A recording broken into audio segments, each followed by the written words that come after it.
You're listening to the We Are Libertarians Podcast Network. Find all of our shows at wearelibertarians.com. All right, let's get back to some boring subjects. Understand the risk to our country. Freedom brings people together. You're listening to the We Are Libertarians Network. Learn more at wearelibertarians.com. Welcome to We Are Libertarians. My name is Chris Spangle. Thanks so much for joining us here on the program. We Are Libertarians is... What the heck was that? We Are Libertarians is a program where us group of friends sit down and we react to a video and talk about current events and life from a libertarian perspective. And I don't know what we're talking about, but I am going to mute Harry, his computer. But today we're going to be talking about Civil War, I think. Right, Harry? Yes. All right, so he's got a clip for us to react to, and it is Tim Pool talking about Civil War.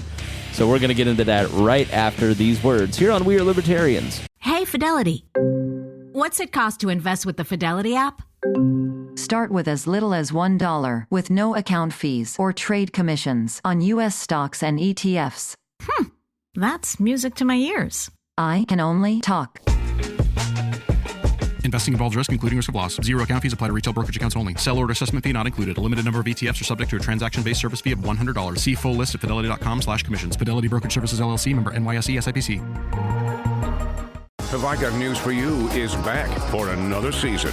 Roy Wood Jr., Amber Ruffin, and Michael Ian Black are finding the funny in the week's biggest stories. Have I Got News for You returns Saturday at 9 on CNN and stream next day on Max. You know what's smart? Enjoying a fresh gourmet meal at home that you didn't have to cook. Meet Factor, your loophole in the laws of mealtime. Chef-crafted meals delivered with a tap, ready in just 2 minutes. You know what's even smarter? Treating yourself without cheating your goals. Factor is dietitian approved, chef prepared, and you plated. Pretty smart, huh? Refresh your routine and eat smart with Factor. Learn more at factormeals.com. Warning, this show is for adults, produced by semi-adults. So the language is sometimes strong and offensive. I don't know what I said. Welcome to We Are Libertarians, where our goal is to help you sound smarter while talking to your friends. We examine current events from a libertarian perspective while treating modern politics with all of the irreverence it deserves. There has been lie after lie. We toss out the screaming heads, put people before political parties, and give context to the news to make you think. Now, here's our host, a 15-year veteran of politics and media, Chris Spangle. And welcome back to We Are Libertarians, which is not only its own podcast feed, but also on the Chris Spangle Show feed. So if you're confused, that's what's going on. But We Are Libertarians is actually the original name of this podcast, not the Chris Spangle Show. And so we do this once a month. We get together on the first Saturday of the month in the early morning here. Well, not early morning for me, Harry. It's like late for me. I know. I'm moving around the house around 4 a.m., so this is really late. You know, I'm almost thinking it's lunchtime. 4 a.m., why? It's better. When you get up at 4 a.m., you can get things done. Your wife's asleep, the kid's asleep. Yeah. You can move around the house. You know, the world's asleep. You can get a lot of things done. Read a book, work out, wash the dishes. It's great. It's amazing. That is the voice of Harry Price, who has it all figured out. Also here is Rhinehold. How are you today? I'm doing all right, and I agree with him that time of day is when you can get things done, but I usually go to sleep after I get things done, 4 o'clock in the morning. So yeah, getting up early is fun for me. I'm normal. I go to bed at 11 and wake up at 7, usually 6 or 7. So welcome to the program. Again, this is We Are Libertarians, and we'd love for you to comment. If you're watching on the stream, leave us a comment on whatever platform you're watching on. If you're watching it later, make sure you subscribe on YouTube to the We Are Libertarians YouTube channel or the Chris Spangle YouTube channel, and make sure you subscribe in your podcast app. That does really help. Don't miss a show. And thanks so much for joining us. And we want to thank our patrons. You can join at We Are Libertarians. It's patreon.com/We Are Libertarians. Thank you so much. I've refreshed all that a little bit. Went through, I do my spring cleaning every September. Harry, you've known for the last 11 years that I let things decay for roughly 4 or 5 months, and then I get really into things for a month or two. Yep. And I have my spring cleaning periods. Yep, which is really good to get things done, because you have the energy to want to do it. Yes. And you're going to burn, I don't want to say burn out, but you're going to do a bunch of cleaning, and then eventually you're going to go to your winter break. You're going to hibernate here in a bit. Yes. And you have to, if you host a podcast or have any online brand, you have to at least once a year. It's like having spices in your cabinet. We had this can of ground dried mustard that my mom probably still has in her cabinet. And it, I was in high school. I was like, this is from 1987. Why is this in here? Oh, wow. And so it's easy for you have to go through and throw things out based on their expiration date. I usually do that the last week of the year. And that's what you have to do with a podcast. You have to go and check and make sure your website's cleaned up and all that. So go check out the Patreon. We'd love for you to support us. We work on the value for value model, which means if you get value out of the Chris Spangle Show, Low Key WAL, We Are Libertarians, the Brian Nichols Show, all the shows on the We Are Libertarians podcast network, then please give value back. We put a lot of time and effort into this stuff. You help pay all of our bills, and it says thank you so much for helping us have insights into the news, and we thank you so much. So I was going to thank the patrons. Thanks to our $100 a month patrons, Jason Doolittle. We are here at the Doolittle Studios in person. It is named after Jason because he gave us the seed capital to get the house kind of set up. You can't see the house here, but there's all kinds of lights and cameras and all kinds of things. $250,000 studio. Easily, yes. I mean, it's move over Jordan Peterson with the leather chairs. So Jason Doolittle, Christy Avery, Vincent Pikol, Rhinehold, and the person I think that's it. We've kind of, I'm doing it off the top of my head, which I should never do. We've had some people, especially in that $100 a month category, drop off recently, and it's been tough. We're almost to the point where we're not making profit, meaning there's no extra. So we can't do extra things like buy a camera that I want to buy for the show. And so if you get something out of the show, we would love for you to join us and be part of the Patreon and support what we do because it really does help. I will tell you the $1 category will probably be phased out soon or capped. I just did my taxes because I wait till October 15th. And we actually make 4 cents on the $1 tier. So I appreciate everybody that is in that tier. It just, is if it changes or gets capped, that's why.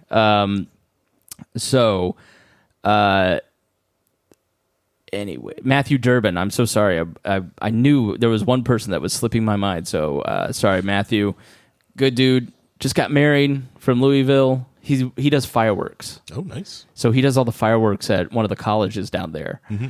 And he said, I think he said this, but maybe I just dreamt it and haven't told him I want to do this.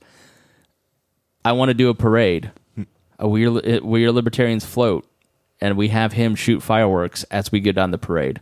Oh, nice. What town will let us put a float up? With fireworks? Yeah. No town. But we don't have to ask for permission. Okay, that's fine.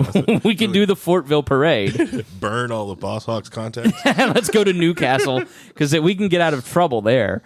Yeah, we do have Winterfest coming up, so we could burn those. I'm just saying we could go to Newcastle and he will help us light things on fire. Rhinehold, thanks for being here. You drive like an hour to be here. And you're $100 supporter. So you're a giving man. We always appreciate it. No problem. Thank you. You're wearing your Lieutenant Governor glasses. Yeah, I was tricked into wearing them by being told that they looked good. So I'm going ahead and just do it anyway. I think they look good. They look amazing. You do look like the Indiana Lieutenant Governor, though. I think you look great. No, they look amazing. Be confident. I think they are great. You need to take risks. Especially on the wall. Is the lieutenant governor going to be taking over soon? Is there some issues going on there? No. No. Holcomb is clean and doing a fine job, I guess. Not according to Rob Kendall. Oh, okay. No, it's the mayor that's having the problems. Yeah. Let's talk about the mayor. Oh, man. Okay. I don't want to get in the Bears race, but I got some stuff to say about the Bears race. We won't dwell on it because this is a national show. But we've got a mayor's race here. And our friend Abdul, who was my first mentor, who is a dear friend in one of my 2 weddings and my first black friend. And he ran for mayor, and he lost the primary because he was the liberal candidate, because he had supported positions that were sort of centrist. But basically, he's pro-establishment and saying, look, in a city like Indianapolis or a state like Indiana, you need people who understand how politics works to actually do politics. Right. And you can't have turnover all the time. You need to have some professional class of people to give advice. So that made him the liberal candidate. They went with a guy named Jefferson Shreve, who has sold a storage company business for $500 million and was willing to put $10, $20 million into this race. He was going to spend $1 million in the primary, spent $6 million, and beat the pants off of Abdul. But he was the more conservative candidate. The guy's never run a race before. He'd been appointed to positions. And he came out as the conservative candidate and said he agreed with the Democratic mayor's plans to ban guns in Indianapolis. That is just the tip of the iceberg in all of his bad ideas. And every time the Democrat comes out with an idea, he says, yeah, I agree with that. It's inexplicable how this guy got in the race. And he's just now mentioning in October, where was the mayor during the riots in 2020? So we had riots here in Indianapolis. The governor calls the mayor of Indianapolis on Friday before the trouble started and said, I need legally to have the authority to send in the National Guard to help you. No response. The mayor calls him on Monday afternoon after a man had been killed, a valued, loved member of the society, of the city, local DJ, good friend to everybody that met. Chris, I forget his last name. It's not Ballard, that's the Colts GM, but he was shot and killed in the riots. He was just leaving a building. Wasn't it Beatty? It may have been Beatty. Yeah, he was leaving. He was not involved. Right. And he was just walking to his car and ended up getting shot and killed. And so nobody knows where the mayor was. We all have ideas. Right. And then the mayor just announced recently that he's getting divorced. Now, let me say this. Having been divorced, it's the worst thing you can go through. It's the worst thing I could go through or have gone through. I know there's worse things that happen to people. But it is a terrible experience. It's awful to go through, and you should avoid divorce at every single possible way.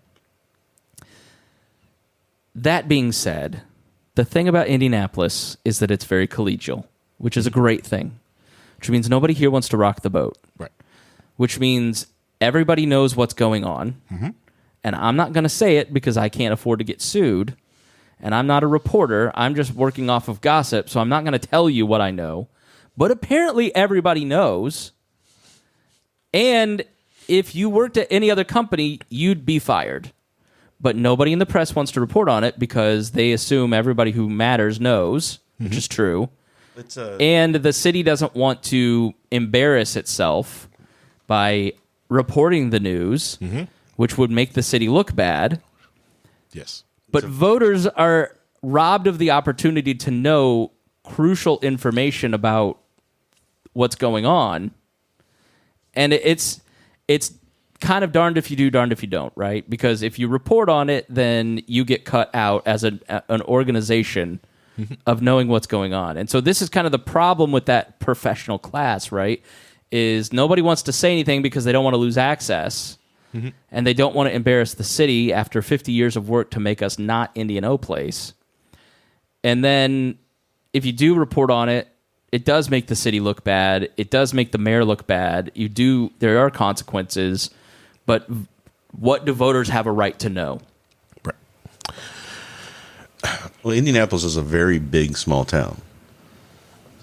Really. I mean, people kind of talk to each other, and there's so many things that I've heard about that happens behind the scenes and things that it's like everybody knows. Not just this, but there's been other people who got appointed and then to get pulled out, and local politicians doing that. So and you never get the full story because no one wants to report on it. Right. But when you hear the full story, you're like, oh, Yeah, okay. Yeah. I see why that You'd happened. be fired Yeah. if you did that at your company. Yeah. The only thing they report on fully is Curtis Hill. So. Yeah, right. If he were a Republican, this would not be a problem. Yeah. The Indiana Star, which the Indianapolis paper of record, great institution, reported used to be. Used to be. Yeah, used to be. Sorry. So the Indianapolis Star, the paper of record, 2 people now or something. lost all of their institutional knowledge. Gannett has, and I do not blame journalists for this. No. Gannett and the private equity that is sucking the life out of the institution has let all of their reporters go to the 4 or 5 new nonprofit news organizations as well as Axios. And so the Star is like 4 pages. And a bunch of sports. Go look at the front page of the Star. It is all sports stories. Yeah. Because it is all clickbait. Yeah, I get more out of the local Greenfield paper. Yeah. At least even talk radio's gone mostly just sports now. You can't even get like actual talk radio in this town except for like maybe one channel somewhere. Yeah, that's the problem with private equity and where a lot of it's the horseshoe theory, right, where the left ends up meeting the right. And so you end up with Sohrab Ahmari and I don't know who the leftist would be, agreeing on private equity. But I don't think there's any. We'll have to do a show on it sometime. But there's no doubt that private equity, where this is a problem with capitalism in general, is that when profit is the main motive, what ends up happening is people become commoditized. Institutional knowledge isn't as valued as cutting the more valuable salaries. You end up hollowing out a great company, an institution, or in the case of our friend Woody, who we did on the cost episode, you end up killing his daughter because the private equity is trying to cut costs to make profits with the prison healthcare system through privatization. So that's where we really focus on civil society here on the Chris Spangle Show, is putting compassion first is important in instances where you need it. Right. Yeah. It's a centralized force at the bare minimum where you need to use civil society to cure problems, and then you need profit corporations to fund all of it. Yeah. And the government just being like that, just make sure no one's defrauding themselves, just more being the ref in the whole institution instead of like also manipulating the game. Because a lot of the things with talk radio and stuff like that, it's just the federal government FCC also ruins it and gets in, and it's just a whole monopoly mess. Yeah. Yeah. But the last local thing I do want to talk about, I actually met a Shreve supporter. First one of Really? Yeah. Yeah. There's no signs anywhere. I've never seen a sign. And I really had to get this out of her talking. It took a while. It was at yoga too. Nobody is happy about this guy, and that's the thing. Like Abdul had raised like $100,000, and this guy raised $6,000. But if you looked at the report, Abdul had like twice as many people donating, as this guy. Yeah, but it's just cash. He just got boat raced through cash. It's just how everything is. It's just like if it's the same thing that happens to every time a libertarian runs. You're just going to get boat raced on cash. You can have the better message. You can have everything else, but like, dude's got 10 mil. What do you have? Yeah. So I don't know. It's that's a decade ago we had a lot of like independent journalists at the local level. They unfortunately passed away or stopped writing. That bloggers that would they were absolutely despised, and that's the thing. You've got to have people in culture, society, wherever people gather. You've got to have sometimes the one person that everybody hates to push the ball forward. Right. And that's what the other thing with Abdul was running. I've met some hardcore lefties in Broad Ripple talking about, I don't agree with Abdul. I don't like him, but he's fair. All right. And I think he will at least put the city back on track. And I was like, okay, that's fine. Yeah. That's fair. That's how I felt about him too. I was like, yeah, I don't agree with him half the time, but he is fair. He's not going to make the city go down the the toilet hole. Yep. So I'm only saying this stuff when I shouldn't be, just because hopefully somebody somewhere will start putting some pressure on journalists to do their job. Yeah. Well, that's Christo Spangle. But we'll see. Yeah, not Chris Spangle, it's Christo. All right. I don't know why you're doing this to poor Rhinehold, but you're it's not the first time. Your reaction video This is the second time. Is who? We're going to react to a Tim Pool video. I enjoy watching Tim Pool's content. I find it because it gets me frustrated sometimes. Sometimes I agree with the man, but sometimes I get frustrated because I feel like he's also 10 years behind everybody else. When they talk about and they complain about things, I'm like, okay, you've seen this, but like, dude, you're well behind the 8 ball on this. Right. But he's been on this harping for the last few years, like 3-4 years, about the whole Civil War thing. Yeah, there was that image that Civil War time, Civil War starting, Civil War. Right. So and it's coming on to this fever pitch, which I said in his brain. Yes. Hold on, we'll get to that in this episode. Skip it ahead. All right. Skip it ahead. I'm trying to lay the groundwork. Sorry. And so all of the people in the comment section, when you watch it, it's all Civil War post. So this is a video from a month ago, right before Trump got the mugshot, right? So keep in mind, some facts have changed in the video. It's not him being completely wrong all the time. It's just more of facts probably hadn't come out at time of recording of this video. Got it. Rhinehold, got to be fair. He's already not fair. All that stuff has been known for years. Nobody just wanted to accept the facts. You have to be fair. We haven't really done an episode yet on the Trump stuff, just because I never had time to read it. But we are going to. I am working on it. You are well versed with the facts. I did this test on a Discord call with a friend, and we made it 5 minutes in. So especially when he started getting into I feel when he starts getting into the actual Civil War history, that you'll probably go on and rant to Rhinehold and I and go get donuts and come back. Oh no. Okay. Is it like I was watching some Christian YouTuber yesterday saying that the Civil Rights Act had created a new constitution and completely changed the American Constitution, and we're now operating under the new constitution of the Civil Rights Act. And I'm just like, how do you have 170,000 subscribers being this dumb? How? We're going conspiracy. We're done. There's a guy named Joel Webben who looks like a discount Matt Walsh. We needed somebody on the network that is just like the biggest sellout ever to just pump views. I know. We need to do. I know. We need Larry back. Where's Rimzo when we need him, man? Yeah. I think about that all the time, Rhinehold. Yeah. Maybe I think I said it in chat the other day. I just need to sell out. I need to pick a lane and sell out.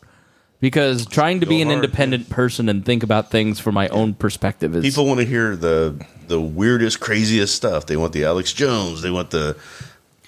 Well, if you really want to sell out... The EAS test will activate your vaccine. Yeah. If you really want to sell out, what you should do is create a GoFundMe campaign. Yeah. And talk about, I'm going to start put up a bunch of capital, and I'm going to start a reality TV show that is open up a co-op grocery store and just videotape just a co-op happening. Fascinating. Red meat for all the libertarians who can't say co-ops can't happen. How does that make anybody mad? That's what you... Oh, it's the logical fallacies that happens with a co-op.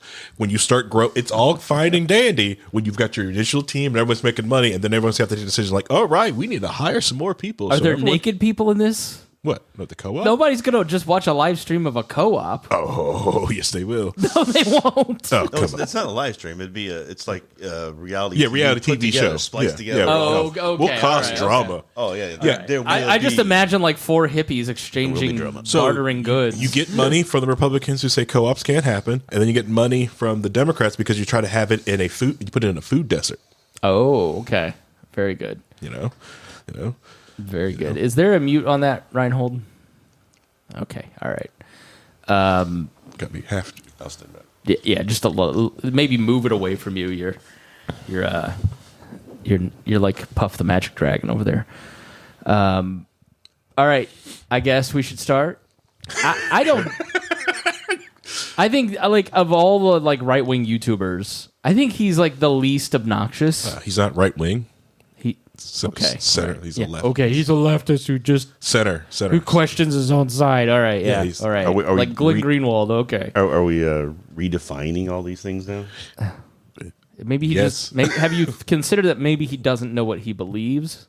No. He knows what he believes. It's just he has a lot of left leaning positions, like socialized healthcare. He's on that. He's on that bandwagon. Okay. Yeah. I believe he's on UBI or he tips the toe on UBI.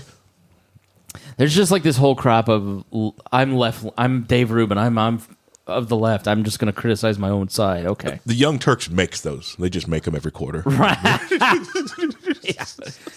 Cenk is like going on shows now, and he's going on right-wing shows now. And Well, I wonder if him and Anna are kind of setting up to go... When everything runs out on your side, go Republican. No, the Young Turks... And when the Republican thing doesn't work out, go Christian. Well, it's the thing. I think Young Turks is going to be great for the left. Because on the right, it's easy to find when the right has gone too extreme, too crazy, and it's important to shut the right down before they get too uppity because they have a lot of guns. Okay, it's true. And if they go violent, it's awful. And the left has gone a little nutso and a little crazy, a little extreme over the few years, but no one knows where the line where is to shut them down at, though. And so I think they're going to help define that line, like, hey, hammer that down, or help define the line like there's a big difference between a Democrat and a socialist. That's what you're socialist, we're Democrats. There's a line. Yeah, I like private property. I like my car, and I want people to have universal health care. It's kind of like that on the right, where on the right it's like democracy is good or democracy is not good. I mean, there's a thing where like you have the big picture worldview stuff. Yeah. Like on the left, for instance, I'm not that worried about like 14 college dropouts with chains in a local area in Seattle, right? Like that's not going to affect my life. They're not going to make an impact. People who like write all cops are bastards have no real political power and no like outside of Seattle and Portland. They make great foils for right-wing media. So everybody just thinks that they're really powerful. What's far more powerful are cultural influences, are TV shows, are your kids' friends. Like it's, and so it's not the specific socialist. It's sort of the But the line has to be. Someone needs to draw the line because there's a lot. I think especially the Democratic Party has always been toying and playing with and hurting votes from socialists and communists and. Just like the Republican Libertarian Party, like, hey, you guys are kind of nuts. So, no, your ideas are bad, and you should feel bad. But no, let's. This would be a great video. All right, let's get into it. All right. You want me to add it in, or you got it? Here we go. Okay, you're just gonna do full screen now. Let's do full screen. Yeah. No, we're not doing that. We did a whole video about not doing stuff like this. And this video is I wasn't on that video, and I don't care. And this video is a month old, so we're not trying to steal views from Tim Pool. Should we do it this format, or should we do it this format? I like this one. Okay. The video is a month old. I'm not stealing views. Okay. This video technically would be dead in the YouTube algorithm, basically. Even MSNBC is now running segments warning of civil war. Mehdi Hassan says Trump indictments spark threats of civil war, and it is not just talk. I've been talking about the threat of civil war for some time, and I want you all to reflect and think about where we are right now. It is not just Donald. Rhinehold does this thing. You can see it in the video, but we talked about it on Thursday's live stream. Rhinehold does this thing where he leans down and puts his head in his hands and starts rubbing his forehead whenever we play a clip of a right-wing person. No, it's not. It's not that it's a right-wing person. It's when they say something so stupid. Well, what did he say that was stupid? It's so. This is wish fulfillment that these guys are putting out there. They want this to happen, so they're trying to get people. It's like, oh yeah, NBC saying this. Yeah, they're saying that you're reporting on people like you saying this. He's validating basically his point of view. But it's right there in the crayon. Look, right there. Yeah, they put a crayon in there because there's threats of civil war. Because people like Tim Pool have been talking about civil war for 2 months. I think they're just reporting on that. I think some level of civil war is totally possible, though. Don't you? Not right now. No, I don't think so. All right, let's give him a chance. We're only like 14 seconds in. Rhinehold was there. He would know. Trump, who has been indicted in an unprecedented move never before seen in this country. It is also his legal... You going to be okay? It's unprecedented because it's unprecedented crimes by...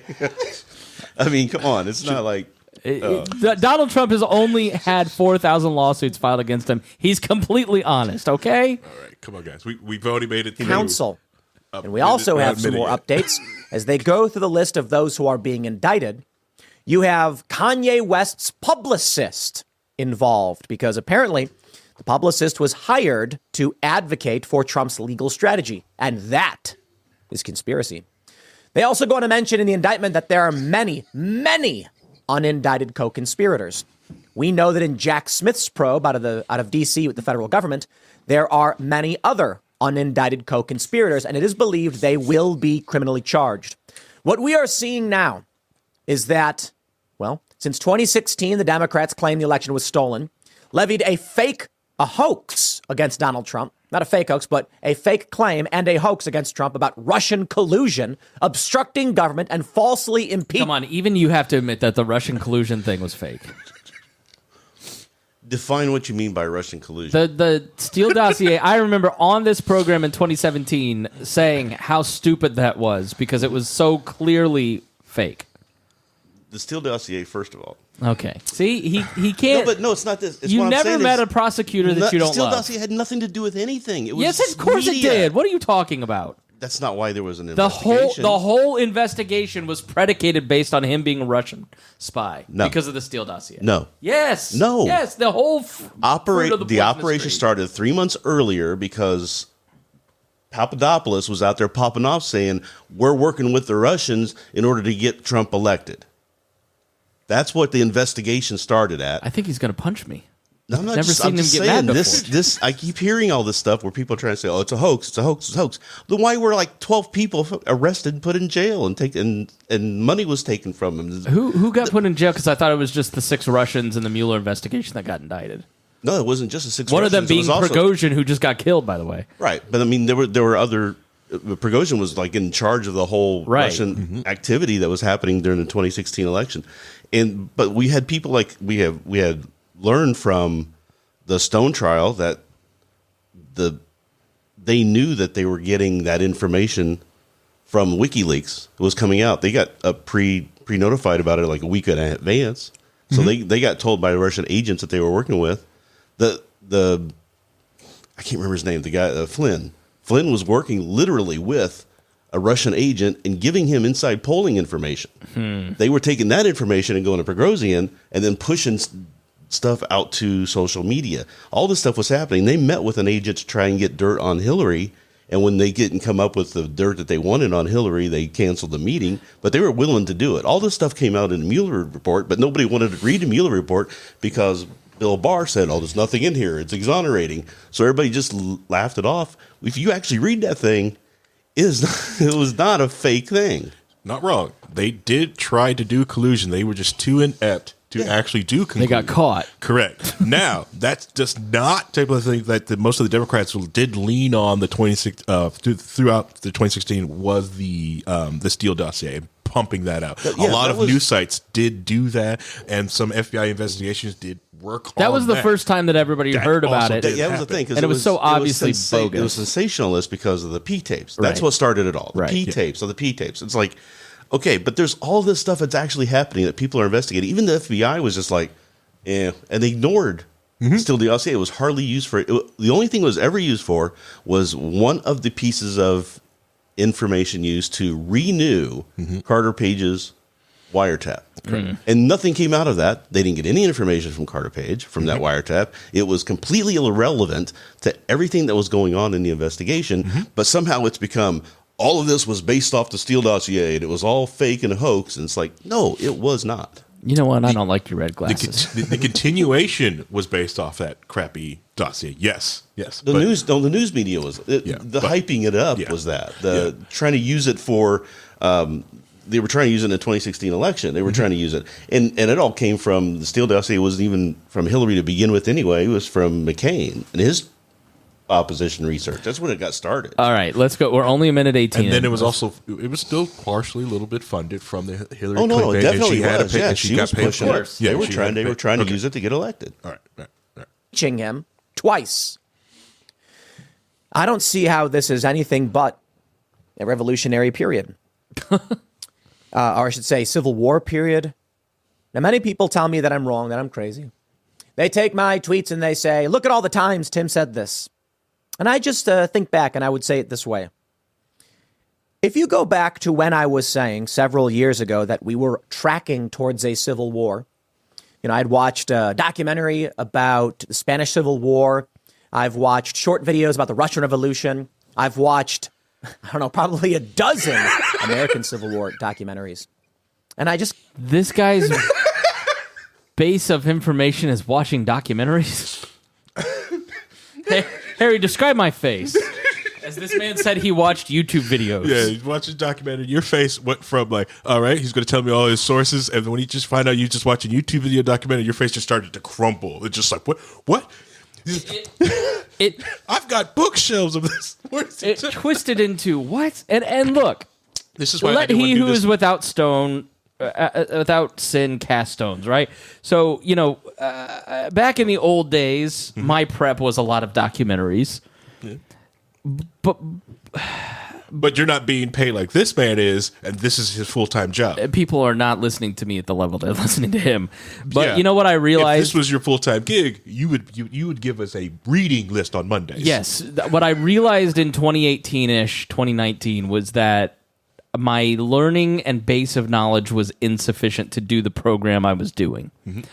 And what ended up happening to this show, as I can tell the people who are still here, because we've lost a fair amount of people because I phoned it in for 2 years, was that around year 9 of the show, I realized the level of people that were listening to me and the level of responsibility that I carried with that. If people are taking what you say that seriously, and that is like a heavy responsibility, and you better not half behind it like I was most of the time. Like when Greg was on the show, he was the smart one, and I was the one that ran the podcast. And then when he left, it was like, I've got to actually start being smart. Okay, I've got to start like researching. And then we had that period, Harry, where I over-researched. Yes. But I realized doing that, how flimsy my knowledge was, and how not going to college, not finishing my degree, never taking my schooling that seriously had left me with significant gaps. And it led to a major crisis of confidence in doing this show. And so what I have been doing since 2019 is taking some college courses, reading like a madman, 2 books a week, like investing in shows like History of Modern Politics that have set off. Look, I don't know the history of Western politics. Like, I need to dig in and do a bunch of reading on this. I'm starting a project that you'll hear on the show with Caleb Franz about America's 250th birthday. What are the documents and events that led up to the Declaration of Independence on its 250th birthday? Like, and then how did that impact us after? And then the religious side of me, like investing in apologetics and philosophy and understanding what I actually believe and then articulating it to all of you.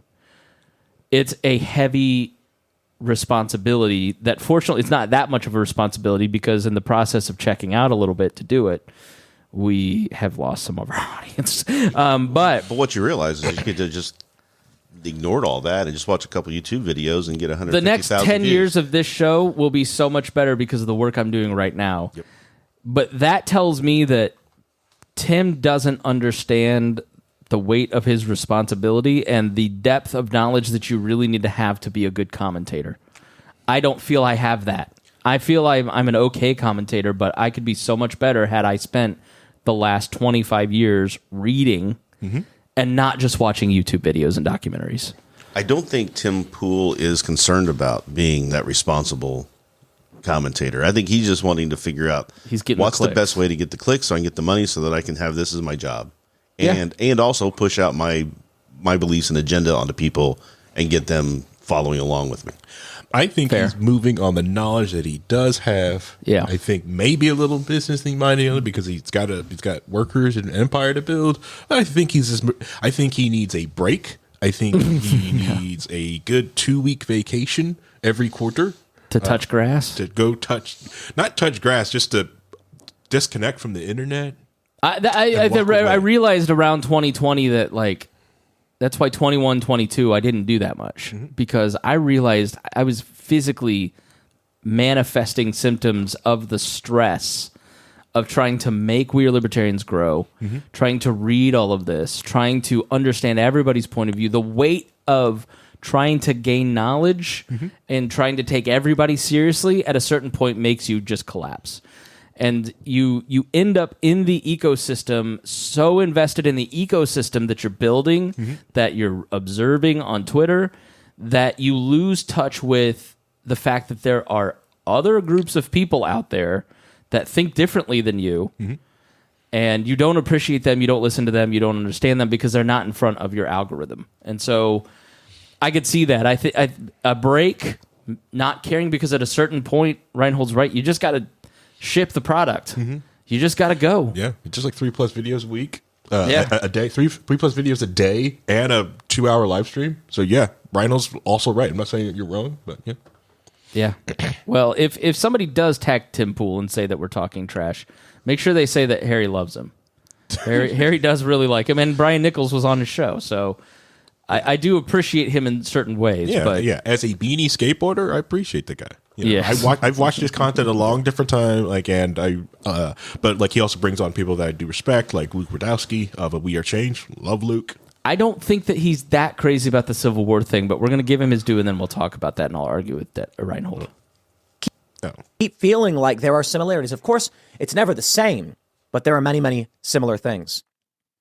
We have leftists. We have a Princeton professor. We have national security analysts, all warning of similar or the same things. And just yesterday, and this is before the indictment, Mehdi Hassan says Trump supporters' threats of civil war are not just talk. But I find it funny. Trump supporters' threats of civil war? Yeah, it's an interesting way to put it. Because this guy supports the actions of the DOJ going after Donald Trump and his lawyers and political consultants and publicists and advocates. But the warnings are real. Look at him. So, to finish my point, if I always like to call it the time travel test. This is why we don't give him the pause button, because he. I'm just gonna just letting it go. We need. How do I put Dennis and have the Dennis cam here?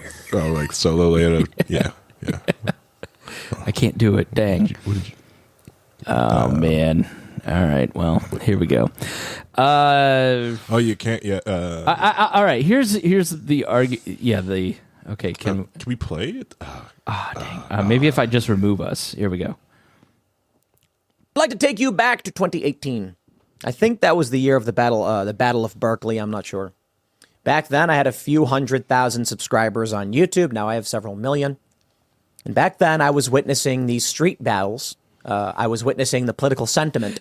And I was told consistently by Republican personalities and conservative journalists, that I was crazy to think that this could eventually lead to civil war. I've made this point several times. It looks like we're pegging him. The escalation just keeps happening before us.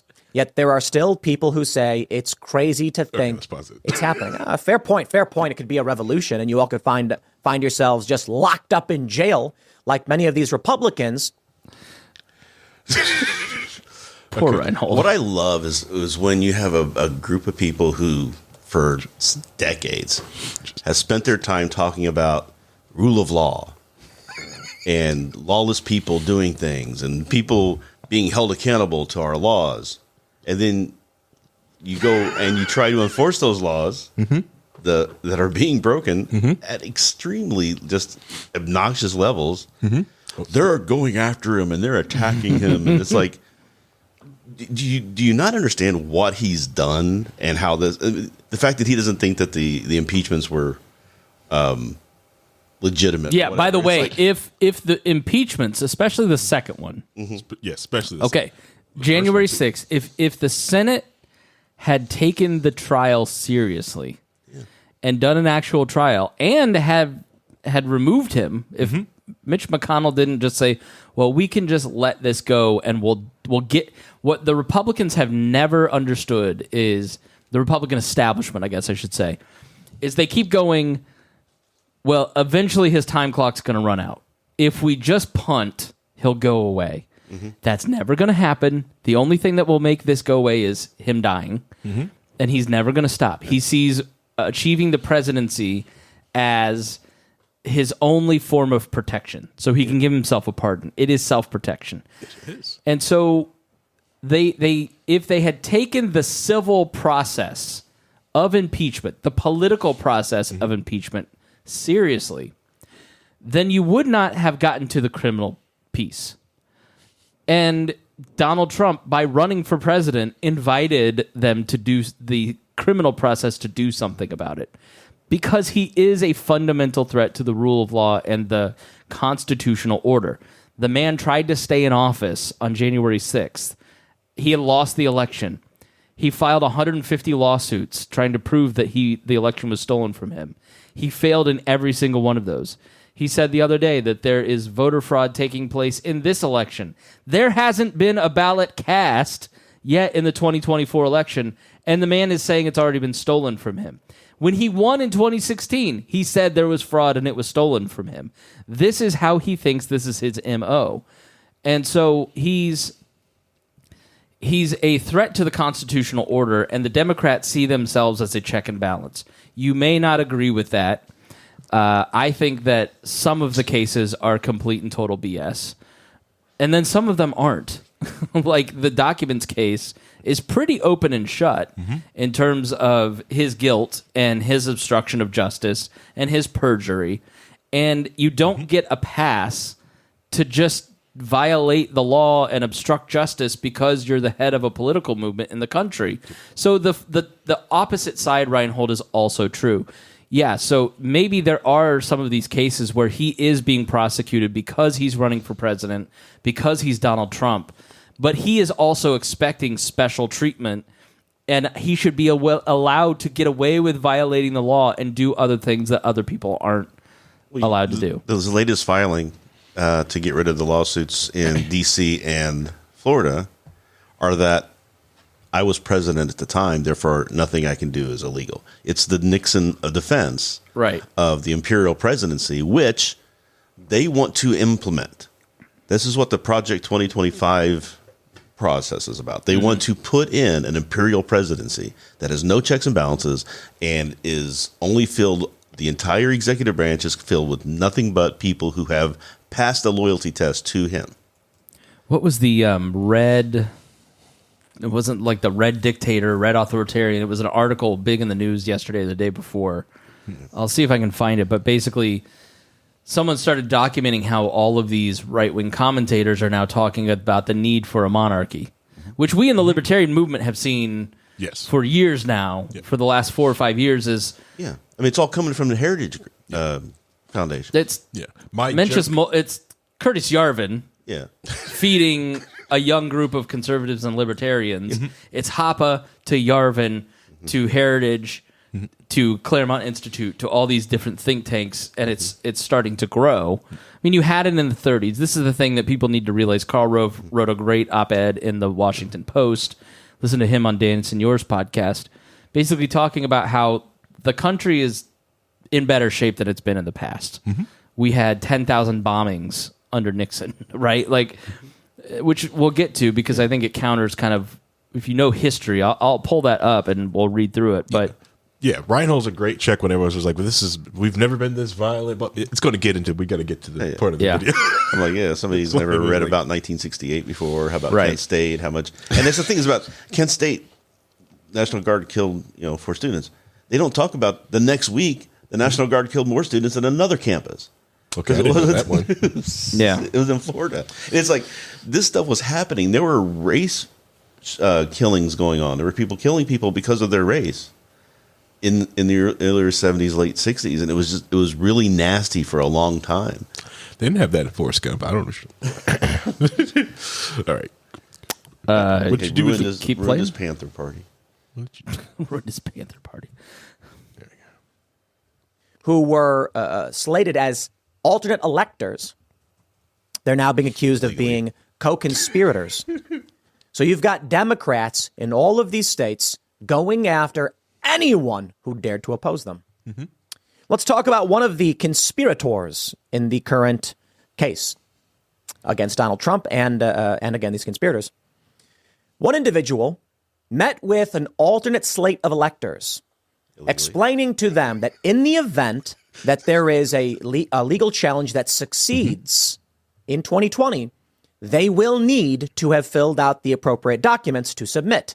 the Constitution prescribes as such. Wrong. This is what happened in 1960 with Kennedy versus Nixon. Wrong. Republicans had won in Hawaii. Democrats convened an alternate slate of electors anyway, filled out the forms, and submitted them. Because there were ongoing legal challenges. Because there was an ongoing legal challenge that was valid, that was in place. Ultimately had to decide whether or not he would count the Democrat or the Republican votes, despite the fact the state... That needs to get out, because, can you talk about this historical case? Here you go. This has all been debunked. It's all just... He gets a narrative, and you can come at him with all the facts, just like with all this stuff about, the Trump investigations, all these things... The massive violations of law, all the things that have happened, you can give him all the facts. He doesn't care because it doesn't fit the narrative he wants to present.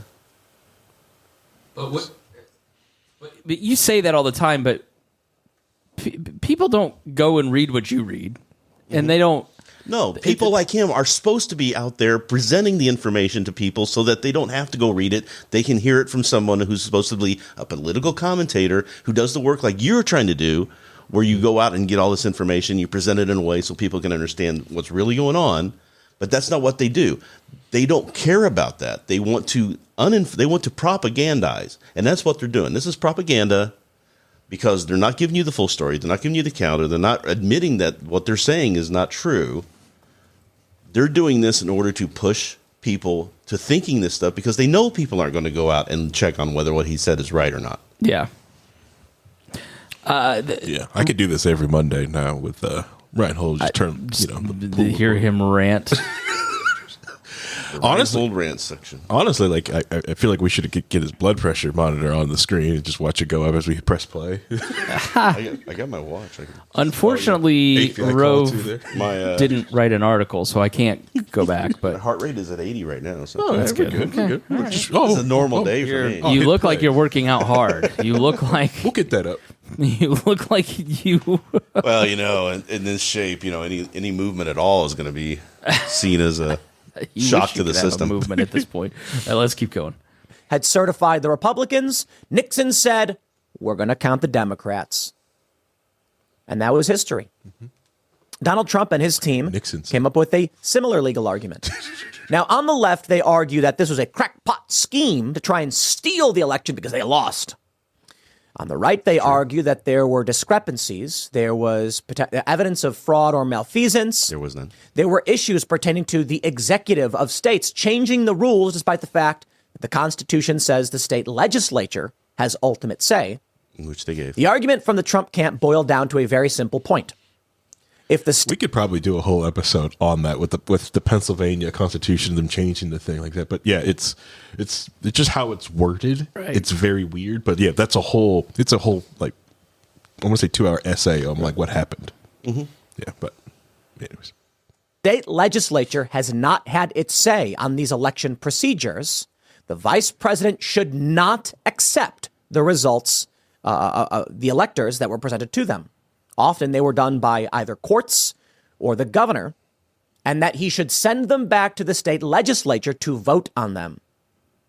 Now, I don't know. You can argue that Trump is lying, or you can argue that he was wrong, or you can argue that he was right. Regardless, this is a legal procedure for handling it.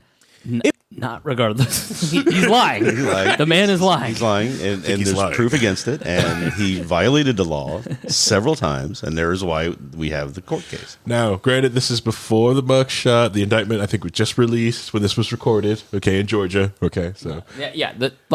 Look, the two New York cases, the Bragg case is ridiculous. Like, I forget what's the subject of that one. The payments to Stormy Daniels. Yeah, right. Come on. It's a re-election one. The Georgia case is flimsy. What? The Georgia case is absolutely not flimsy. Oh God, no, it is not. Whoa. Yes, it is. Yes. No. You're doing a RICO statute. Yes. You have no direct evidence that he's actually involved. Yes, what? They're trying to flip other people to turn on him. They have the evidence. What evidence? Let's hear the evidence, Harry. they have evidence of the phone calls with him with the governor to look for the votes, and then all of them pushing that, them going to Secretary of State Raffensperger. Yes, and then going to the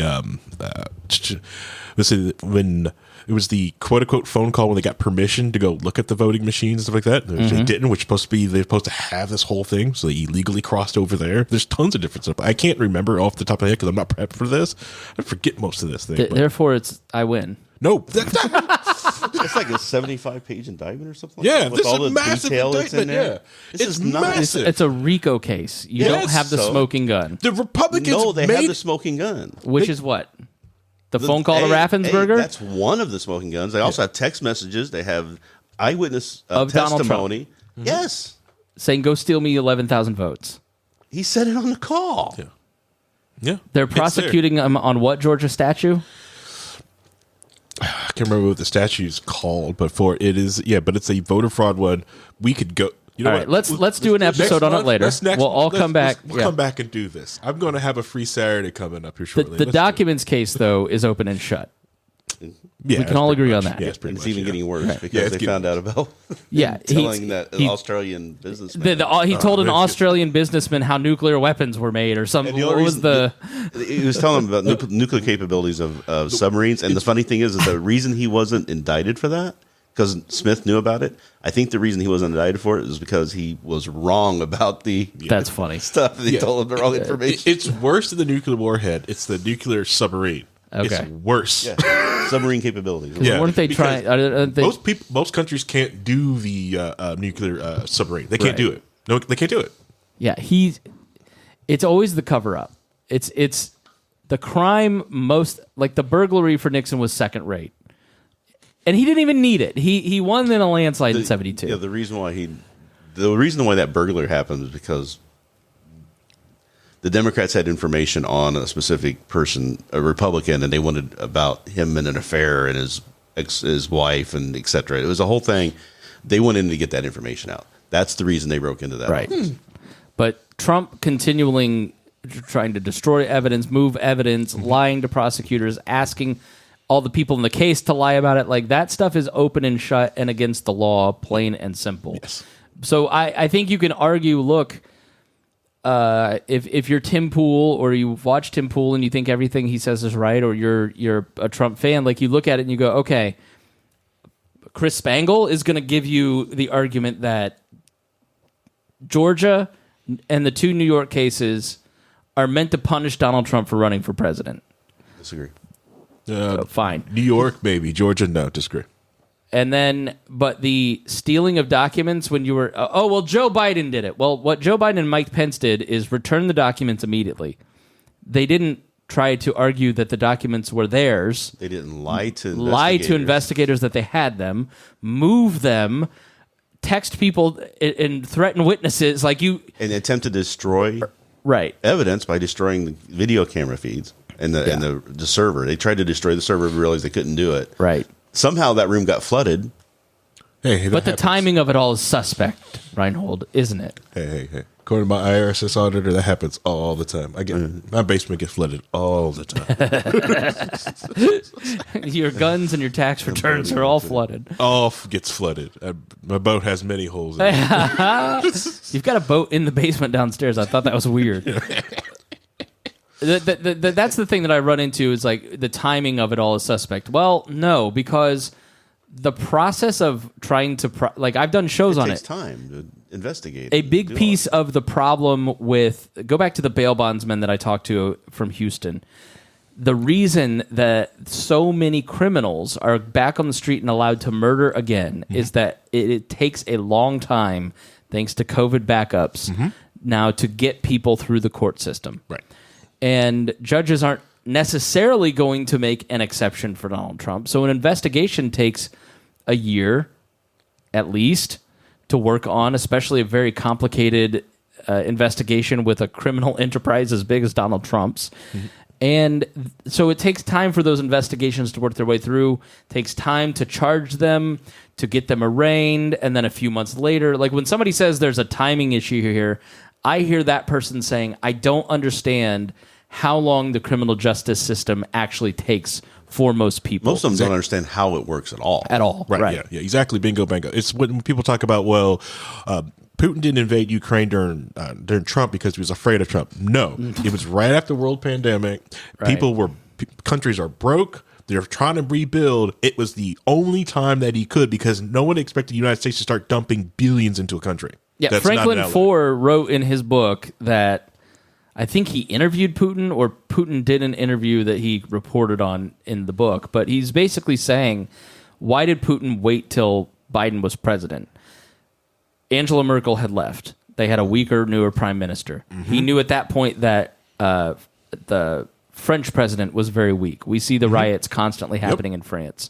You had Brexit had thrown Britain into chaos. Correct. And then you had Biden. Biden, he was actually impressed when he met him in person, and his words to him when he walked him up on stage were, "Wow, you look better than I thought." Hilarious. But he saw him to be more robust, but he didn't think that Joe Biden had the political capital to do what he's done in terms of funding. So he saw weakness across the board. It wasn't about Joe Biden per se.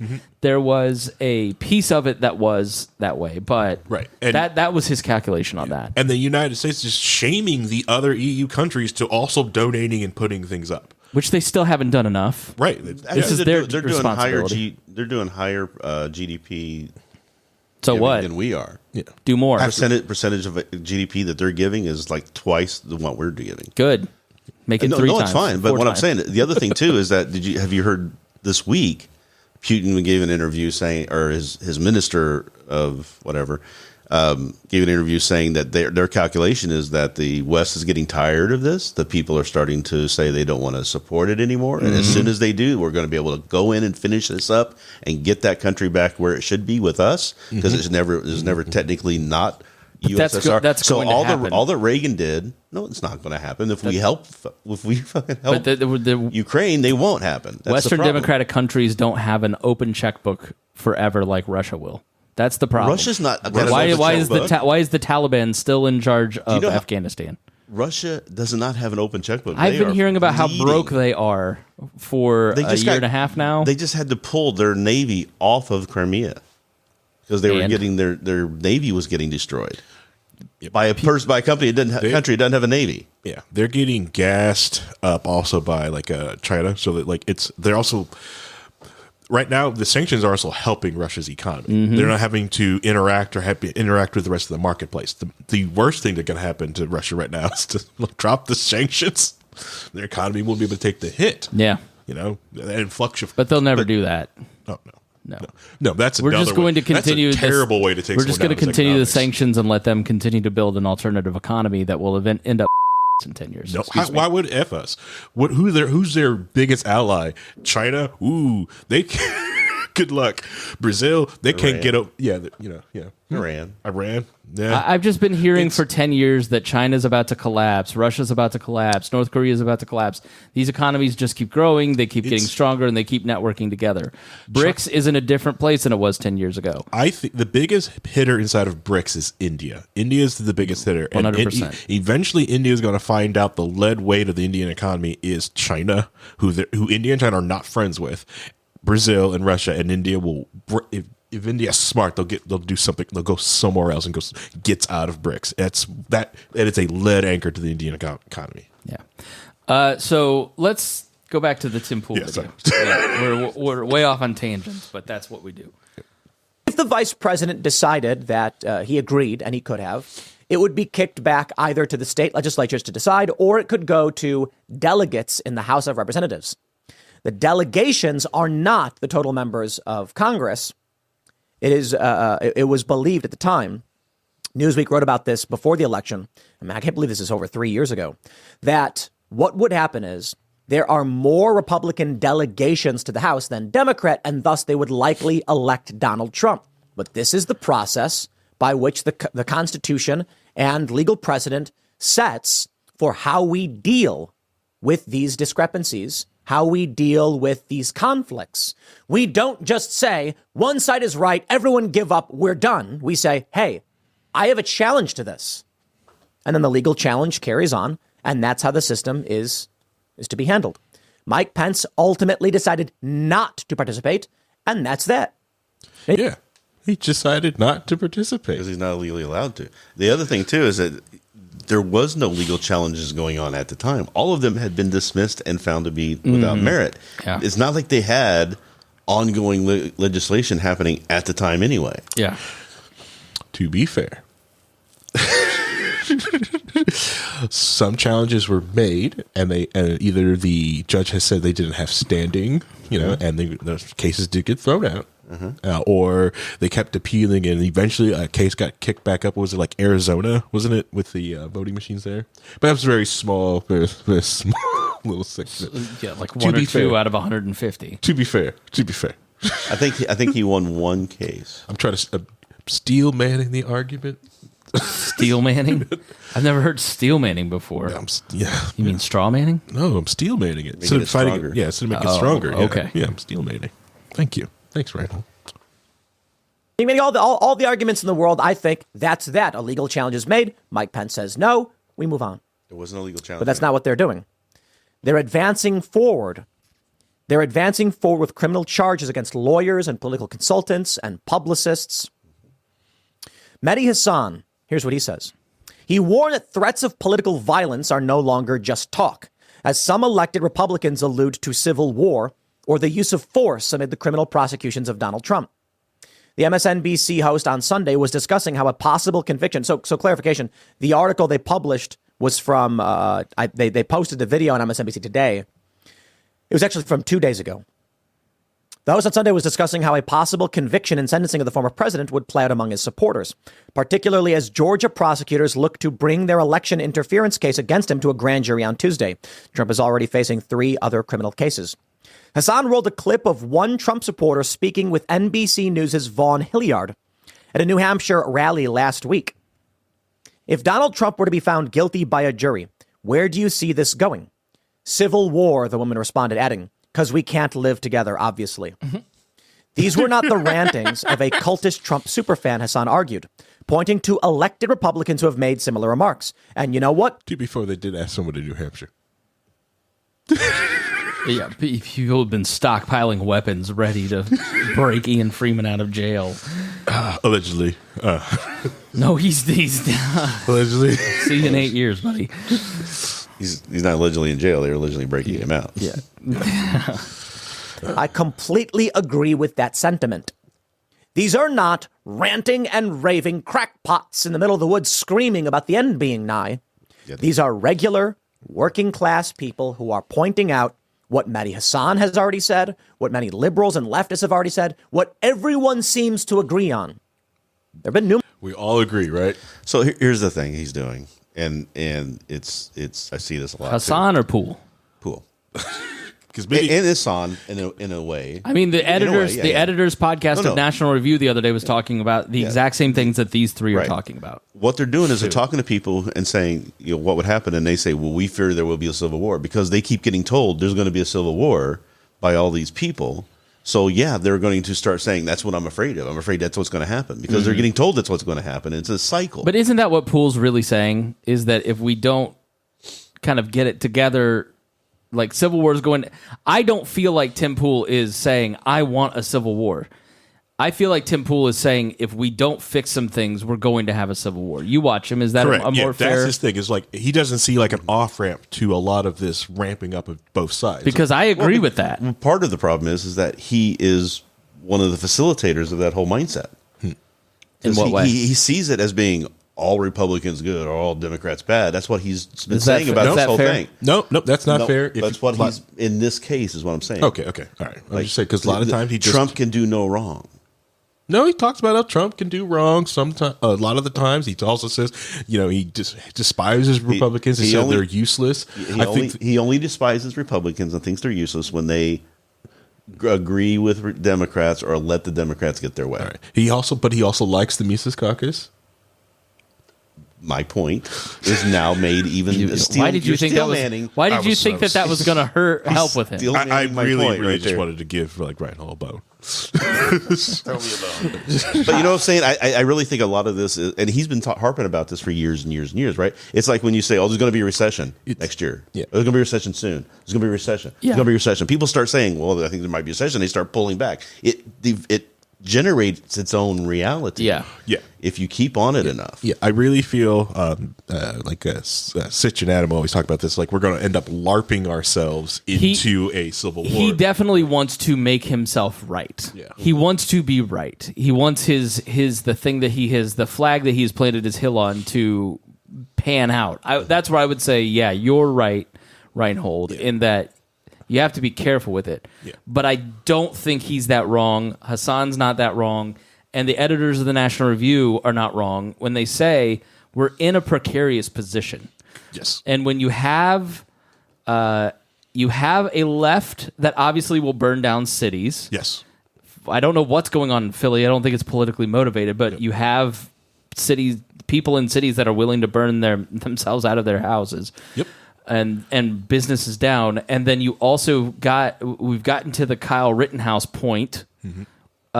You know what the editors on the most recent one, because I listened about the Kevin McCarthy stuff. And what they were saying was actually pretty grim, in that Donald Trump's not going to win again because he isn't going to get more independents. You may have a situation like Hillary where the black base specifically stays home. You see the massive erosion of the black vote, and there isn't a Democratic presidential candidate that can win without black women. You see what's happening in Chicago. Yeah. The Chicagoans are getting pissed off because they've been dangling the keys of reparations in front of black people for decades, and then there's like, one day you'll get your money, just keep voting for me, you get this money, and then they have these the migrants come across the border, and they're going to give them housing, money, jobs, and so they're like, so you're going to give it to them? They're not U.S. citizens. Yeah, and that's what happened in Germany. So that's why Germany started the ADP party. Is East Germany is still very poor compared to West Germany, West Berlin, I mean. And so the immigrants were all settled into East Berlin in the projects. Mm-hmm. And so the poor Germans there were like, the F? What do you do? Correct. Which radicalized East Berlin to become more towards authoritarianism. But it's almost like at the history, right? I think I'd be looked at modern Germany right now because that side of Germany is still not as rich as the other side of Germany because of 70 years of communism. Yeah. And let's just some of the stuff I've been learning more about Germany. It's kind of like effed up little place. Mm-hmm. It's lots of weird stuff. Yeah. Go back to Asia. It's almost more stuff going on. It's a little safer. Well, so let me finish my point with the editors. What they were saying is that you may have Trump win because enough Democrats stay home, but he's not going to increase his vote total. He's got his base. He may even start to shed this is what Rove was saying, is that he could see someone coming in and taking Biden's place. Because if you remember, LBJ dropped out after New Hampshire. He dropped out the election year in 1968, which, Hubert Humphrey came in, RFK came in, but first there was I forget the candidate's name. He mentioned it, but he was the sacrificial lamb that wasn't going to win, but cracked open the idea, which let everybody else come in. And that could happen to Biden still because he promised to be a one-term president and be a bridge builder, and he's trying to be a change maker, and there's resentment on the Democrat side. But then he said on the Trump side, when you look at his numbers, and I'll put the link to this podcast, both of these, because I thought they were interesting. But we talked about Trump and his numbers in Iowa and New Hampshire where they're exposed to other candidates. You see his numbers really, really, really softening. And what if somebody does really well in Iowa where he's not really campaigning, and then that kind of cracks open that door? Maybe it won't be Trump versus Biden. I'm assuming it will be. Yeah. But he said, basically, so what the National Review people were saying is Trump's not going to win, either not the primary or not the election, because the fundamentals of the electorate are not there for him. Politics in America is still about building coalitions. It's not about building your own propaganda machine and then propagandizing enough people into your camp The American system doesn't work that way. That's why you're seeing the Mises Caucus fall apart in the Libertarian Party, because you don't have enough people to replace people. When I was the executive director of the Libertarian Party of Indiana, the cycle of volunteers was 4 years. They'd get involved, they were hungry, they'd run for office, they'd do stuff, and then about 4 years, they'd kind of drop out. That cycle is like a year right now. And so they're not replacing people fast enough to justify all the people that are getting tired and leaving. And so you're starting to see the membership numbers collapse, and you're going to see October, November, when most people sign up, it just really look ugly for them. But so Trump's going to claim that the election was stolen again. So what happens? What happens if he gets convicted? And they meditated on, what if Donald Trump has to govern from jail? What if he's president in jail? How does that function? How does that work if he were to win? Right? How does he run for office in prison? And the amount of steps between here and there, things can get so much more ratcheted up on either sides of the extremes. So what happens when that happens? Now, Karl Rove on this podcast made the case that things were far worse in the 60s. You had all these political assassinations. You had thousands of bombings, political bombings, and people getting killed. Not a few. Not Timothy McVeigh, one big explosion in the last 30 years. Thousands of bombings. You had the Weatherman. You had the Philadelphia move bombing, where the government's actually the government did it. You had the Black Panthers. You had all these militaristic movements, mostly on the left, but also generating some counter-revolutionaries. And then you go back to McKinley. McKinley gets assassinated. The president gets killed then because that 10-year period was full of anarchists and bombings and killings and assassinations and political disruption and stolen votes. And you look at 1860. You listen to the podcast that I did with Dan Miller about the 4 presidential histories, and then you have 1800, which we covered in there, where people didn't know if you elected the next president, if they would maintain the actual system. You were voting. You could have gotten Aaron Burr, and you really could have, in the 5th year of the country or the 9th year of the country, gotten a dictatorship, and it would have been the French Revolution. The reason the French Revolution didn't happen was George Washington. You had somebody who was of a unique character of the great men of history, who didn't seek power for himself. But what, you're going after George Washington? No, but I'm not. He wanted that job. Of course he did. He showed up every day in his outfit. Anyway, it's a whole joke. But of course. I'm just saying, he had quiet ambition. He understood. But he wasn't Napoleon. No, he understood what the position was for and what it meant and why he should step down when he did. But speaking of Napoleon, we could let's just focus because we got to go. We could enter a period where you get tit for tat, just like McCarthy. Where McCarthy needs the Democrats help him. Then he goes and meet the press, betrays them. So then they say, F you. And then they kick him out of the hideaway office, and then he takes it, right? Like, things have a way of progressing and have not slowed down by tit for tatting. And, I wrote in 2020 how we would slip into a civil war on chrisspangle.com. What if Donald Trump loses again? And he is growing on Truth Social to be more violent, more militaristic. They need to be jailed. These people that I don't like need to be killed. Let's kill the drug dealers. He never said that stuff in 2016. He's gotten much more willing and comfortable with language of violence. What happens if he does start calling for violence from his prison cell, right? What happens then when he gets locked up because all these people think that he is being unfairly prosecuted because they don't have access to information. They have access to information, but they don't consume the information that you do. He's in jail. He's lost the election. You've got his acolytes on social media constantly spinning this stuff up.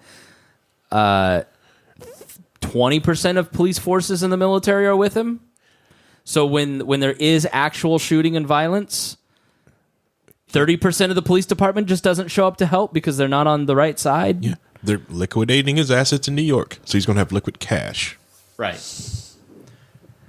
So they want to go after Mark if he's forced to sell. I look at this and I go, money. I don't feel like it is all that crazy to think. Now, would we have a civil war where you'd have a sixth of the country dying like in the 1860s? No. But could we get to the place of the late 60s, early 70s where there's political assassinations? We've already seen that attempted. Steve Scalise, Gabby Giffords. Now, these were wackadoodles, but you just need a couple wackadoodles to get, now, copycats. And if the economy gets bad enough, I just don't see a lot of these guys with Punisher signs on their trucks going, you know what? I don't like my F-150. I don't like my family. I don't like my house. I don't like the $500,000 I make running my lawn care service. I'm ready to go start shooting for Donald Trump. I just don't think those guys get there. But if the economy were bad enough, maybe. What I think you see, and you've seen this since the Civil War, you've seen periods of unrest, people getting violent, people throwing bombs and everything else, and then there's a cooling off period. Better heads prevail because society just doesn't want that anymore. As a whole. So the society as a whole is going to start clamping down on it, making it untenable to keep doing that, getting those people put in jail like they did with the weathermen. They're going to start pushing back against this. I don't think we live in some revolutionary moment. I think that we are living in a society that is getting more conservative, not just in its entertainment choices, not just in the fact that I think, yes, there is the great de-churching, but there is a much bigger willingness now versus 10 years ago for people to be openly Christian. I think people are getting more conservative as millennials get older, have stuff to protect. Yes. And so I think that people overestimate the willingness of the millennials to go start shooting when we're all 40 now. I've got 2 kids and a house and a car payment. I can't go do revolutionary libertarian politics like I did. And that's why can't afford $20,000. That's why a lot of libertarians and other people like that, revolutionaries, don't get it. Is that people want to wake up the next morning after an election and not have to worry about what their job have is predictability. Like. They want predictability. They want stabilization. They want a stable economy. They want stable everything. And you're not going to be able to convince them to throw it all away in a revolutionary fit. Not enough people are going to jump in on that. Yeah. So, and that's what's really also what Tim Pool's going to get in this in this video. I don't think we'll get to it. That's why Antifa and stuff like that in those little pockets are really dangerous. You've got a bunch of young people and millennials, right, who have nothing and have created these little pockets of themselves, and they keep churning and making more of themselves. Yeah. So that's but they also keep phasing out of it too. They finally find they make a relationship, they get a job, they start settling down. Especially that's another reason why they got so mad at Andy No, because Andy No was posting their names on it. So it also was okay, well, now your name, your face is attached to this organization. So when you get out, you have to deal with this stuff. They've also been putting the wrong names out there, and now people are getting their lives destroyed for not even being involved in it. So I think there could be a period where both sides are revolutionary and do some things that are really bad. But I think the tendency in American society has always been for the middle to pull back on the extremes. They're willing to let these two sides go for a while, which is why I was completely wrong about things like lockdowns, because I thought the middle will surely correct the government and push back, and it took way longer than I expected. I don't think I realized how freaked out and scared people actually had gotten when a month's worth of research in April would have made you go, okay, Rhinehold has some different factors than I have. I can go to Florida in July. But people are still wearing masks. A lot of people were worried they didn't want to be blamed.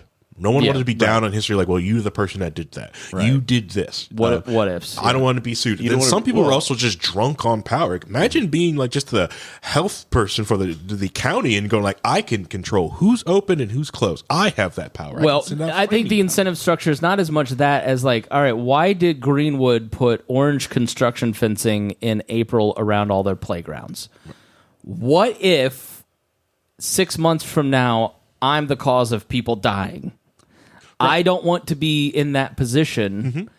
And so that's the calculation for most. But yes, there are the petty tyrants who go, you know what? These people who are being uppity, we need to put the screws to them, and they need to understand that the government, when it tells you what to do, you obey. Like, exactly. There's definitely a piece of that we saw that there's no doubt about. Yeah, that. we've got tons of videos of people alone in stores, like trying to put their stuff online, get arrested. Like, no, you got to close. Or the guy who's on the beach by himself, and the police go and arrest the man. Yeah, You know, if we don't make an example of you. So, but I think in terms of the question of our final question here is like, do you think there will be civil war? I look at it and go, I think there will be more unrest, and the unrest will probably be bigger. But I don't think that if you're listening to this program, you're going to necessarily be affected. It's not probably going to come into your suburban household and blow up your place. But, I think if you live downtown in places, there's going to maybe be more riots at some point. If you're running for office and you are in the middle, you have a better shot of getting killed than if you're on the extremes. DC is getting really bad right now. DC, city-wise. City-wise, I think violence going on. I think Philly being lit on. I think there's going to be unrest, but I think on the other side of that, we do moderate. That's when you look at these revolutionary periods of the 1800s, the 1860s, the 1890s, the 1920s, it's the fourth turning concept. We're going through that. But on the other side of that is a period of stability. As long as they don't default on the debt and completely collapse the economy, they'll get a hold of it, right, guys? Yeah. It'll be fine. Honestly, I think back to Georgia is going to probably light the path forward. Is the RICO case against Trump and the RICO case against the Antifa members for Cop City, of showing people because a lot of the hangups of a lot of these roving gangs, a lot of things you like to do is basically cast dispersion. So it's really hard to find someone because, you're going to arrest somebody who's wearing black jeans, a black hoodie, well, how many people look like that? It's kind of hard to get them. But if you can get them into a conspiracy, you can go ahead and get that whole gang and just wrap them up. Now, I hate that law because it does get some people unfairly, but it kind of does gut out a lot of that violent stuff real quickly. It's something the Republicans built up in a lot of different places to go after the mob, or in Atlanta to go after gangbangers and stuff like that. And it was getting used against Trump and these Antifa members in the woods for Cop City. Giuliani was the biggest, pusher of the RICO statutes back in. Ironic. Rhinehold, civil war or not? I don't think we're going to see a civil war. I think we're going to see we're on an apex right now of violence. I think after the 2024 election, there will be fallout, and then it will start to go back down. Yeah. All right. Thanks, everybody, for joining us. Harry, good video. Thank you so much. We didn't even get to half, did we? No. Did we break the Discord record? You said 5 minutes in, right? Yeah, 5 minutes in. Yeah. We got 8 minutes, 8.5 minutes into this. Yeah. Because there's a real spot section that's coming up, but if we touch it, another. Because it's going to talk about Article 1, Section 3 of the Constitution, and oh man, that's just going to send me the video, please, and I'll put it in there so if people want to watch, they can. Okay. All right, thanks everybody. Paul says 8.5, 2 minutes, too much. You know what? We make fun of Rhinehold here for being annoyingly progressive. Mm-hmm. Paul is taking that title. First off, Rhinehold argues from. Look, you have your smug points, but I find when we're arguing, you're just, no, that's not true. Here's why I think that. Paul is mocking. Yes. And it's not and I don't mean that as a compliment. I think he just, we always joked about how Rhinehold just trusts the narrative Rhinehold. Never met a prosecutor that he doesn't love. But you have trained. Paul has spent too much time around you because he's like your little acolyte running around acting the same way. Get that photoshopped up. He's the Sith. They always two. They are. Never talk to me and my little progressive again. Yeah, I needed a Sith, Rhinehold, and Paul. Paul says I'm not progressive. I just have a low tolerance for Tim Pool, and it's because he's right. You perceive him to be right wing. You don't like anything right wing. That's the reality, Paul. I don't like Tim Pool. I think he's irresponsible. Irresponsible, but I mean, just a bad person. I don't think he's a bad person. I think he's. I don't feel like he's a bad person. I don't think he's a bad person. I wouldn't say that. Get that feeling from him. Just Matt Gaetz? Yes. Matt Gaetz, right? McCarthy, and those guys. Yeah, they're all bad. Grifter, bad person, right? Definitely McCarthy, bad person, liar. I was saying the other day, I was watching Comer try to run, and it was just like, he just oozes. Tim Pool Tim Pool doesn't seem like a bad person. He seems to me like a person who isn't careful. Yeah, not careful. Audience captured it sometimes. Right. So. Audience capture, I mean, he's too busy trying to give his audience what they want as opposed to challenging them. Yeah. Okay. Yeah, sometimes. Sometimes I think he's unthinking. I think he hears something from someone else and he goes, "Oh, that sounds good." And goes, Yeah. Sometimes he fights against his own audience, and it's when he's really good when he's doing that. But sometimes it's It's not easy. No. When your income is based on making your audience happy. Right. I mean, we're at the point now with the Patreon where I'm about to have to. We're going to be upside down. We're going to be coming in next week with beanies on, right? Is that what we're doing? No, we're going to have to start canceling some things. If we make that type of money, you guys better put that beanie back on. But you get to that point and you go, look, and we're making. I'm not making a living doing this. I'm paying our bills for the network, and I get a little extra. Yeah. But if you were making your entire salary off of it, you better believe there'd be that incentive to never really challenge your audience. You'd be a prisoner of your own success. I need to make sure they're happy. Yeah. Okay. For sure. So, all right, fellas. Thanks so much. We really appreciate it. Thanks, Rhinehold. Thanks, Harry. Thank you, audience, for being with us. We will see you again next month here on We Are Libertarians.